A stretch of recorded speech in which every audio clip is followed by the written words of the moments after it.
Hello friends, नमस्कार। तर आज आपण बनवणार आहोत पुरी आणि छोले। त्यासाठी मी आधीच एक वाटी जे छोले होते ते मी आधीच रात्री भिजू घातले होते 8 तासासाठी। त्यानंतर मी ते स्वच्छ धुवून घेतले। त्यानंतर मी आता हे कुकरमध्ये लावणार आहे शिजायसाठी। त्याचे 2 ते 3 शिट्ट्या आपल्याला करून घ्यायच्या आहेत। मी बघू शकता मी टाकलेले आहे आणि कुकर मी गॅसवर ठेवलेला आहे। त्यानंतर मी एकीकडे कांदा चिरून घेतला आहे आणि सगळ्या मसाल्याची वगैरे तयारी करून घेतली, तुम्ही ते बघू शकता। त्यानंतर इथं प्युरी बनवून घेतलेली आहे। तर मी ते कढई ठेवलेली आहे तापायला।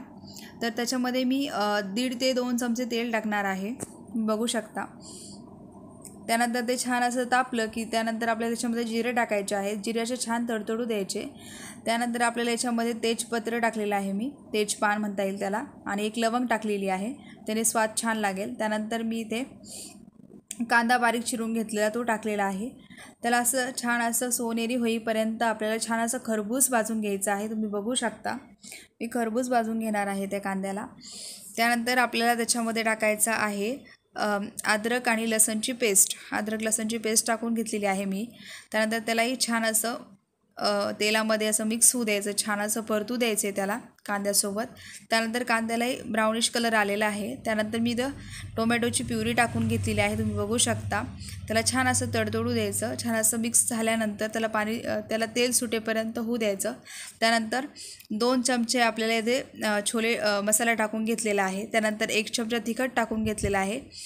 त्यानंतर त्याला छान असं बघा, तुम्ही बघू शकता, त्याला तेल सुटलेलं आहे। त्यानंतर मी ते 1 चमचा मीठ टाकून घेतलेला आहे। त्यानंतर त्याला परत छान असं होऊ द्यायचं। तुम्ही बघू शकता माझे छोले किती छान शिजलेले आहेत, तुम्हाला दाखवलेत मी। ते आपल्याला आता त्याच्यामध्ये टाकायचे आहे, त्या मसाल्यामध्ये तुम्ही बघू शकता मी टाकून घेते आहे। आणि पाण्यासकट टाकायचं आहे, कारण त्याला छान असा स्वाद लागलेला असतो, त्यामुळे पाण्यासकट मी ते छोले टाकून घेणार आहे, तुम्ही बघू शकता। तुम्ही बघितलंच असेल, मी पाण्यासकट सगळे छोले टाकून घेतलेले आहेत। त्याला छान असं शिजू द्यायचं आहे, आता थोडंसं 5 ते 1 मिनटं शिजू द्यायचं छान असं।